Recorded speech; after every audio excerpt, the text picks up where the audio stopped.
Assalamu alaikum, poštovani gledaoci u novom izdanju Alternative. Danas govorimo na temu mjesta i uloge Allahovog poslanika Muhammeda, alejhi salatu wasalam, u našim životima. U posljednje vrijeme, u posljednje nekoliko godina, nerijetko svjedočimo da svjetski mediji na jedan negativan način u centar pažnje stavljaju ličnost našeg poslanika Muhammeda sallallahu alejhi ve sellem. To nimalo nije umanjilo od njegove veličine u našim srcima. Naprotiv, rezultiralo je time da mnogi ljudi na zapadu, a i oni, da kažemo, na istoku, koji su se bili odaljili od svoje vjere, su punim srcem prigrlili sunnet Allahovog poslanika Muhammeda alejhi selam i postali praktičari muslimani. O kakvoj personi, o kakvoj ličnosti je riječ, danas ćemo govoriti sa našim Aljom Efendijom Cikotićem, kojim želimo selamu alejkum i dobro nam došli. Alejkum selam wa rahmatullah, bolje vas našao. Evo, Aljo Efendi, ja sam u uvodu spomenuo ovaj dio, da kažemo, koji je nekako, kada globalno gledamo u posljednje vrijeme, se ticao našeg poslanika na jedan takav način. Naravno, vjernici u svojim životima poslanika doživljavaju potpuno drugačije. On je onaj kojeg nam je naređeno da slijedimo, da ga oponašamo, onaj kojem je objavljena posljednja objava, uputstvo i lijek, do sudnjeg dana čitavom čovječanstvu. Neminovno, znači, govorimo o najodabranijem ljudskom rodu koji je ikada kročio zemaljskom kuglom. Iskreno da vam kažem, zbog toga se osjećam izuzetno lijepo i ponosno da imamo jednu ovakvu temu danas. U ime Allaha milostivog samilosnog, neka je neizmjerna hvala uzvišnom Allahu i neka je Allahov blagoslov i mir na Muhammeda sallallahu alejhi ve sellem, na njegovu časnu porodicu, plemenite ashabe, uzorite šehide i na sve one koji ih u dobru slijede do sudnjega dana. Još od 610. godine, kada je Muhammed sallallahu alejhi ve sellem dobio prvu objavu, prvih 5 ajeta sure Al-Alaq u noći Kadr, u Mubarek mjesecu Ramazanu, na brdu svjetlosti u pećini Hira, ljudi su različito reagovali. Prva muslimanka je bila njegova čestita supruga, Hazreti Hatidža radijallahu anha, koja je istakla određene vrline koje je poslanik alejhi salatu vesselam imao. Da je hranio siromašne, da je održavao rodbinske veze, da je činio dobročinstvo komšijama, da je bio izuzetno pozitivna i dobra osoba, da je uvijek govorio istinu i prije Islama. I da je zasigurno onaj koji se pojavio u pećini Hira melek, a nikako nečasni šeitan, nego da je to zasigurno nešto što će ljudskom rodu, čovječanstvu donijeti dobro. I uistinu, Kur'an kasnije potvrđuje da je cilj slanja Muhammeda sallallahu alejhi ve sellem kao milost svjetovima. Ne samo, dakle, ljudskom rodu, nego svjetovima. I vidljivim i nevidljivim. I da je on hatemul enbiya i var rusul, pečat, posljednji Allahov vjerovjesnik i poslanik. Da će njemu biti objavljen Kur'an kao posljednja Allahova objava koja neće imati ni prostornog ni vremenskog ograničenja, da će Muhammed sallallahu alejhi ve sellem doći sa vjerozakonom ili šerijatom koji će važiti sve do sudnjega dana, jer nakon njega više neće biti slan na ovaj svijet novi poslanik. Mi smo svjedoci u vremenu u kome mi živimo, dakle, koliko je godina proteklo, sada je 1435. hidžretska godina, dakle, protekao je izuzetno dug period, da je i taj period potvrda onima koji sumnjaju, naravno. Vjernik je svjestan i ko se osloni na Allaha, ko vjeruje u Allaha i uči Kur'an, on prihvata sve ono što nam Kur'an govori i prihvata i ima povjerenja u njegova poslanika Muhammeda sallallahu alejhi ve sellem i na taj način zna da je sve to istina, ali je i vremenska distanca od slanja posljednjeg poslanika Muhammeda sallallahu alejhi ve sellem ljudskom rodu potvrda kako se ništa nije značajnije u ljudskom rodu desilo, jer je uzvišeni Allah htio da najčišća, najbolja duša Muhammeda sallallahu alejhi ve sellem bude odabrana i u tačno određenom vremenskom periodu kada je na arapskom poluotoku vladao takav ambijent kakav je bio, da taj dio ljudskog roda u Mekki koji je bio na marginama svjetskih zbivanja, dolaskom Muhameda sallallahu alejhi ve sellem izađe u onaj centralni dio, jer je nakon toga vijest o njegovom poslanstvu proširila se i naravno reflektovala se na cjelokupni ljudski rod. Postepeno veliki dio ljudskog roda je prihvatao islam kao nešto što je za njih značilo pravi put i Muhammed sallallahu alejhi ve sellem je najljepši uzor, jer je to svojim životom, ne samo govorom, nego i ponašanjem, djelovanjem, ophođenjem pokazao da je najkompletnija ličnost, jer je uzvišeni Allah odgojio svoga poslanika sallallahu alejhi ve sellem. On se rodio bez oca. Majka mu je preselila kada je imao 6 godina. Da mnogi gledatelji upitamo kada je rođen posljednji Allahov poslanik, oni bi znali kazati da je to 12. Rebiul Evvel 571. godine po Isa alejhisselamu. Dakle, od tog trenutka Muhammed sallallahu alejhi ve sellem počinje svoju životnu putanju koja nije bila nimalo lahka. Roditi se bez babe, ostati bez majke, nakon toga djed 2 godine brine o njemu i onda od 8. godine brigu o posljednjem Allahovom poslaniku sallallahu alejhi ve sellem preuzima njegov amidža Ebu Talib.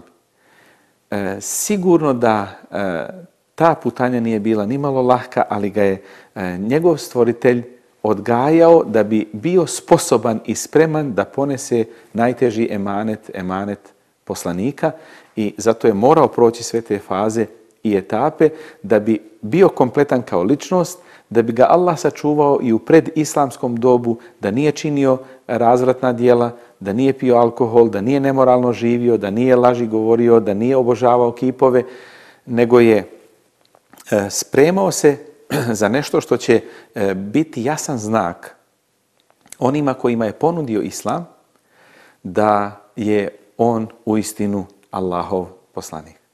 Evo Ali Efendija, spomenuli ste ovaj period 1435 godina od hidže, odnosno nekih 10 godina više od poslanstva Muhameda alejhisselam. To je jedan izuzetno dug period. Allah je dao da se danas na zemaljskoj kugli, širom zemaljske kugle, ime našeg poslanika Muhameda alejhisselam, kako su neki proročili, spominje svake minute, ezani neprestano kruže, odnosno to je jedino ime koje se u takvoj formi izgovara na zemaljskoj kugli. Mi smo za potrebu ove emisije upitali prolaznika u našem gradu šta danas, šta za ovaj savremeni svijet, evo nas, Bošnjake u Bosni i Hercegovini, predstavlja naš poslanik Muhammed alejhisselam u njihovim životima, pa predlažem da pogledamo isječke iz ove ankete. Ono što je za sve nas vrlo važno, to je da je to neki uzor. Najveći uzor u životu što treba da bude poslanik Muhammed sallallahu alejhi ve sellem. Muhammed sallallahu alejhi ve sellem, on nam je život, on nam je putokaz. Uzor, koliko god to može biti, ne znam, odnosno koliko god mi možemo da slijedimo njegov uzor. On je vođa naš, on je učitelj naš. Čovjek sa elementima ponašanja koji vrijede i prije 14 stoljeća, vjerovatno od početka ljudskog roda pa sve do kraja svijeta, tako ja to zamišljam. Dok god se poslijedimo njegov sunnet, inša Allah, mi smo u najljepšem životu. Trebamo samo da slušamo i da se držimo toga. To je čovjek kome nema ravna. Nema ravna. Treba da živimo po onome po čemu, kako je on živio. Ja mislim da on označio tu fazu čovječanstva prema nauci, jer je njegova misija bila duboko povezana sa traganjem za naukom. Ja mislim da je to početak prosvjetiteljstva za ljudski rod. Allah, poslanik, pa roditelj, pa onda ostalo sve. Evo Ali Efendija, vidjeli smo kakva su komentari naših ispitanika. Evo i vas pitamo, šta u našim životima danas vi imate, da kažem, pravo da kažete šta treba da predstavlja poslanik alejhisselatu vesselam u našim životima danas?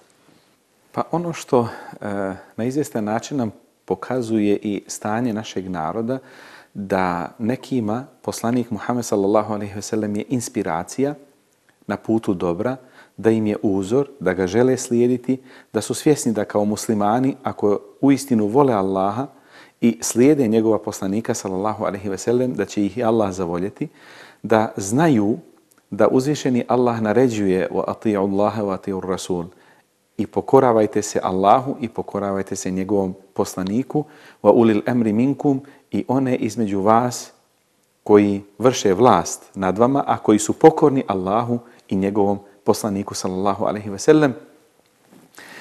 Vidimo dakle da takve osobe su svjesne da je uzvišeni Allah poslao svoga poslanika, dakle jednog od nas, da nam bude blizak, da kada čitamo siru, životopis poslanika alejhi salatu vesselam, zadivimo se njegovim postupcima. Kako je imao strpljenja i kao muž, i kao otac, i kao komšija, i kao vojskovođa, i kao političar. Svi segmenti njegovog života su uistinu najljepši uzor. Dakle, onaj ko upozna poslanika alejhi salatu vesselam, on će ga zavoljeti i on će zauzeti vrlo značajno ili najznačajnije od ljudskog roda mjesto u njegovom životu. Jedino negativno mišljenje o Muhammedu alejhi salatu vesselam mogu imati oni koji ga nedovoljno poznaju ili koji su o njemu informacije čuli od neprijatelja Islama i muslimana. Zato je važno da što više detalja naučimo i upoznamo iz života Muhammeda alejhi salatu vesselam. Da našu omladinu danas pitate ekipu reprezentacije Bosne i Hercegovine i njihova imena, vjerujem da će većina to znati. Ali da ih upitate kako su se zvala djeca od Muhammeda sallallahu alejhi ve sellem, imena, vrlo malo bi ko znao. Da su to bili Kasim, Abdullah i Ibrahim, 3 sina. Da su tu bile Zejneba, Rukajja, Ummu Kulthum i Fatima radijallahu anhum džemijan. Dakle, 7 djece je imao za života poslanik sallallahu alejhi ve sellem. Svi su preselili na ahiret. Dječaci u djetinjstvu, kćerke su odrasle i preselile, osim Fatime radijallahu anha koja je preselila poslije poslanika alejhi salatu vesselam za kratak vremenski period. Pogledajte, on nam je najbolji uzor, najbolji čovjek, Allahov poslanik, kakvo je iskušenje imao. Da je su svoju djecu za života ukopao. Tako je. I onima koji izgube djecu na ovom svijetu, to treba da bude uzor.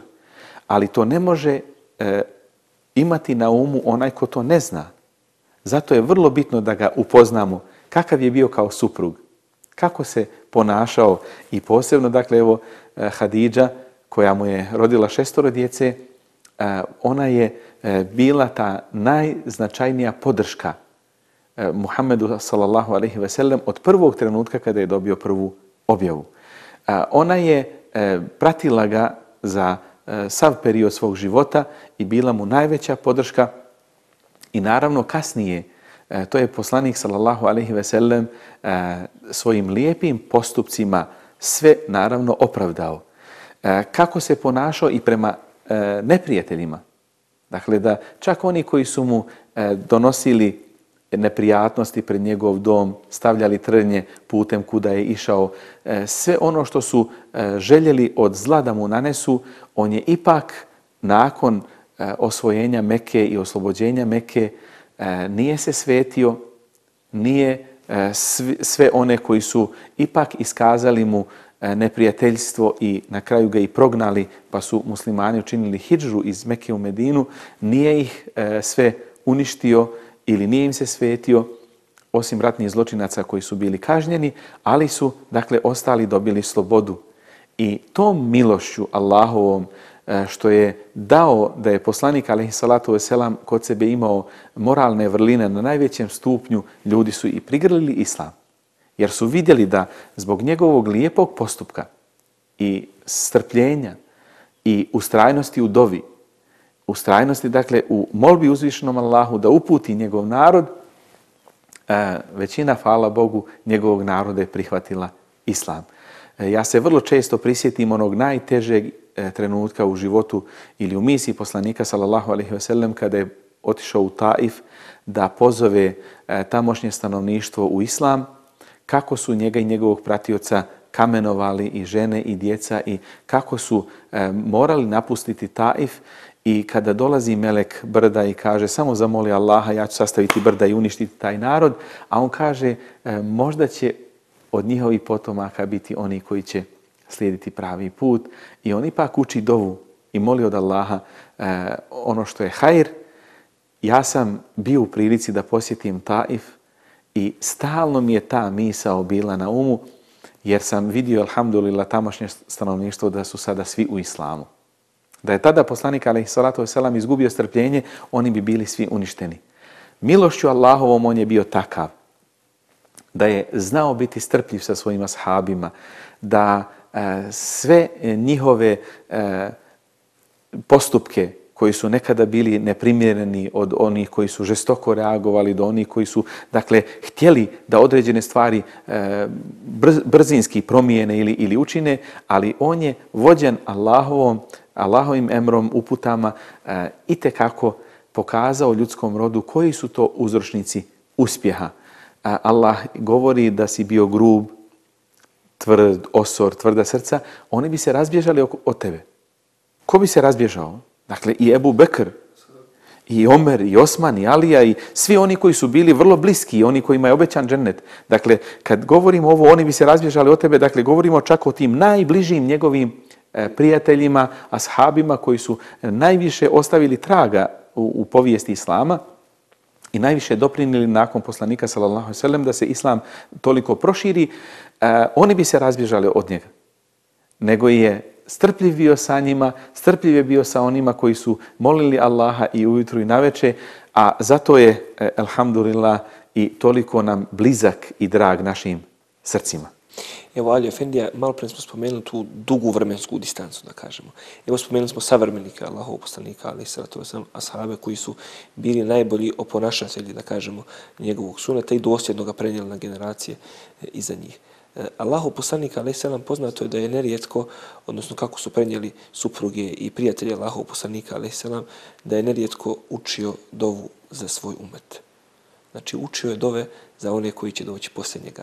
Da li mi danas, toliko godina nakon svega, smo dovoljno, da kažemo, svjesni, da li smo se odazvali, odnosno da li smo u suprotnom ostali, da kažemo, gluhi na ono što je Allahov poslanik alejhi selam još tada dovio za nas i jesmo li mu se kao umet, da kažemo, ispravno postavili kako bi on priželjkivao? Opet i na ovo pitanje, kada odgovorimo, dođemo do zaključka da je vrlo važno znati vrijednosti određenih naših postupaka koji će nas približiti Allahovom poslaniku sallallahu alejhi ve sellem. Jedan od načina jeste da kako god je on učio i od Allaha molio za svoj ummet i za svoje sljedbenike, da mi svakodnevno donosimo salavat na njega, jer je Allahov poslanik sallallahu alejhi ve sellem rekao: "Men salla alayya salaten sallallahu alejhi biha ashra." Ko na mene donese jedan salavat, Allah će na njega donijeti 10. Subhanallah. Pogledajte Allahove milosti. Ako mi budemo prema poslaniku alejhi salatu veselam lijepog odnosa, onda i Allah na nas, vidite, ako mi donesemo salavat i kažemo sallallahu alejhi ve sellem, Allah na nas donese 10 salavata. I usputna napomena i našim gledaocima, kada god se spomene ime Muhammeda sallallahu alejhi ve sellem, trebamo donijeti salavat, svjesni ove vrijednosti i da je udaljen od Allahove milosti onaj ko u čijem prisustvu se spomene poslanik, a na njega ne donese salavat. Neka je Allahov blagoslov i mir na njega. Pored toga, kada god ezan čujemo, lijepo je da nakon ezana proučimo dovu Allahumma rabbe hadihi da'vati tamme, Allahu, gospodar ovog savršenog poziva i nastupajućeg namaza, podari Muhammedu el vesile i el fadile. To su posebno dvije pozicije u džennetu, da on nakon toga i za sve nas, za sve svoje sljedbenike će se zauzimati i od Allaha moliti da nam se smiluje i da nas milošću svojom uvede u džennet. Dakle, koliko budemo u svojim svakodnevnim životima spominjali ime Muhammeda sallallahu alejhi ve sellem, donosili salavat na njega, posebno petkom, posebno u momentima kada putujemo, kada sjedimo, kada vrlo je važno da što više salavata donosimo, jer ćemo se onda prisjećati svih detalja ili kada prolazimo kroz određene životne etape u životu i određena iskušenja, da pokušamo se staviti u poziciju kako bi u toj situaciji reagovao Muhammed sallallahu alejhi ve sellem. Ili zamislite kada bi se najavilo u neki od naših gradova da dolazi Muhammed sallallahu alejhi ve sellem. Kakav bi to bio doživljaj? Kako bismo mi reagovali? Šta bismo ga pitali? Šta bismo od njega očekivali da nam ponudi? Ili šta bismo s druge strane mi njemu ponudili kao sljedbenici? Šta bi u nama prepoznao od islama? Da li se muškarci ponašaju dostojno onoga kako se jedan musliman treba ponašati? Da li se muslimanke danas ponašaju dosljedno i dostojno kako bi se trebale muslimanke ponašati i po pitanju odjeće i po pitanju kompletnog načina života? Da li bismo mi bili spremni da otvorimo vrata svog doma i da primimo kao musafira Muhammeda sallallahu alejhi ve sellem? Da li bismo se stidjeli određenih pojava ili postupaka članova svoje porodice? Kada ova pitanja sebi postavimo, onda nam to na izvjestan način približi ovu temu kakvu ulogu u našim danas životima ima Muhammed alejhi salatu vesselam. Neki su njegovi savremenici sumnjali zato što je ostao bez muškog poroda, jer su mu sinovi preselili kao dječaci, kaže da će on biti ebter.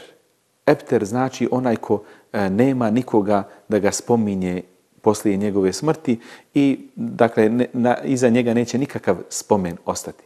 Međutim, Muhammeda sallallahu alejhi ve sellem danas, dakle milijarda ili preko 1,5 milijardu muslimana svakodnevno spominje i on je nagovijestio da će oni koji budu došli poslije te njegove generacije ashaba, koja je ipak bila najbolja, najbolja generacija je moja generacija, potom oni koji budu slijedili, potom oni koji budu slijedili. Dakle, ashabi, pa tabiini, pa tebe i tabiini i generacije poslije njih. Dakle, prve 3 generacije su bile najbolje.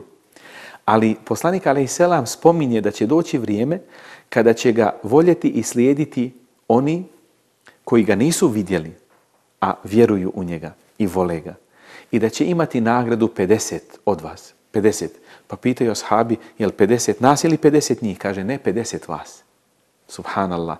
Zbog toga je ovo naše vrijeme u kojem imamo mnoštvo ponude kako i na koji način možemo živjeti život, onaj ko izabere da mu je najbolji i najljepši uzor Muhammed alejhi salatu vesselam, ko se trudi da upozna njegovu biografiju, da upozna kakvim životom je živio posljednji Allahov poslanik i da nastoji da ga slijedi u svom životu u svim segmentima. Nažalost, neki ga slijede samo parcijalno i onda naprave sebi problem i u društvu gdje žive, jer poslanik sallallahu alejhi ve sellem je bio potpuna ličnost koji je tako lijepog ophođenja bio prema svima i prema djeci. I djeca su osjećala ljubav i blagonaklonost kada susretnu poslanika alejselam, zato što je on njima posvećivao pažnju i znao se sa njima našaliti. I omladina je bila uz njega, i muškarci i žene. I žene su igrale vrlo aktivnu i važnu ulogu u poslaničkoj misiji. I u mirnodopskim i u ratnim okolnostima. I oni koji, nažalost, ne shvate u cjelini kakav je bio život poslanika alejhi salatu vesselam, onda će pogrešno pristupiti određenim segmentima i na taj način neće upotpuniti građevinu islama i unutar koje je poslanik sallallahu alejhi ve sellem imao najznačajniju ulogu. Zato je bitno da sa svojom djecom razgovaramo, da vole Allaha, da vole njegova poslanika sallallahu alejhi ve sellem, da vole učiti Kur'an, da vole porodicu poslanika sallallahu alejhi ve sellem i da kroz ljubav osjetimo bliskost. I da onda što češće napravimo sebi, jedan od prijedloga jeste konkretniji, da svaki musliman i muslimanka ne bi trebali dozvoliti da im prođe jedan dan, a da ne prouče dio Kur'ana.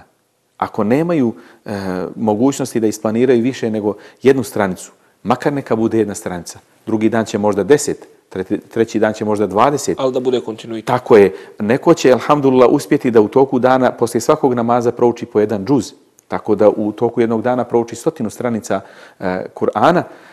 I isto tako ja preporučujem da svakodnevno iščitavamo hadise Muhameda sallallahu alejhi ve sellem. Jer njegov govor je bio poseban, jer je kazao u Titu Dževami al-Kelim, dat mi je sažet govor, da je sa malo riječi govorio izuzetno puno. Isto tako, lijepo je da svakodnevno čitamo siru, životopis poslanika sallallahu alejhi ve sellem, da se upoznamo kako i na koji način je on postupao ili kakve faze i etape imao u svom životu i da sa svojom djecom o tome razgovaramo. Jer, nažalost, mnogima danas su uzor fudbaleri, o njima djeca naša čitaju puno, mnogima su uzor glumci ili glumice, pjevači, pjevačice, znaju o njima i gdje su rođeni i šta vole, šta ne vole, šta...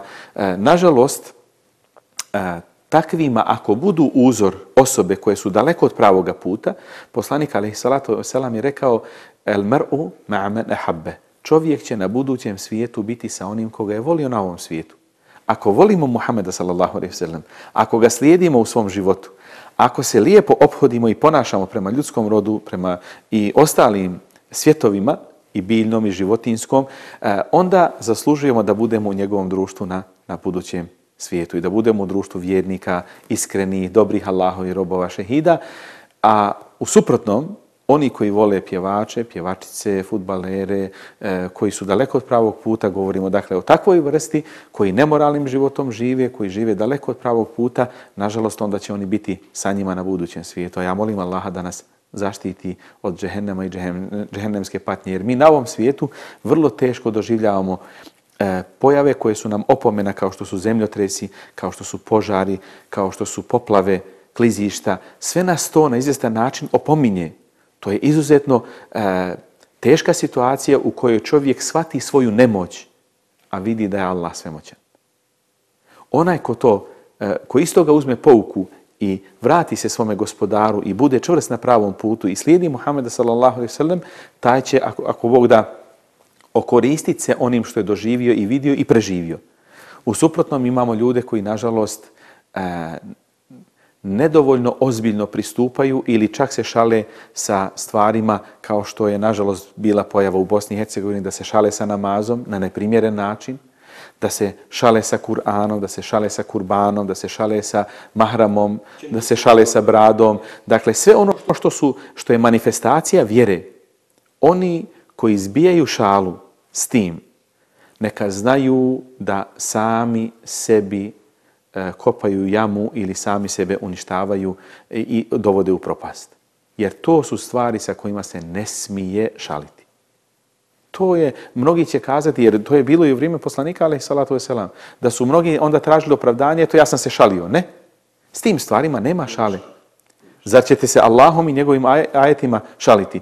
Dakle, imate ljude koji na ovom svijetu nemaju hrabrosti da otvoreno i ozbiljno kažu, nego to pokušavaju u šali, onda kažu iza toga ja sam se šalio. U stvari ja sam čuo jednu vrlo interesantnu opasku, u svakoj šali ima malo šale.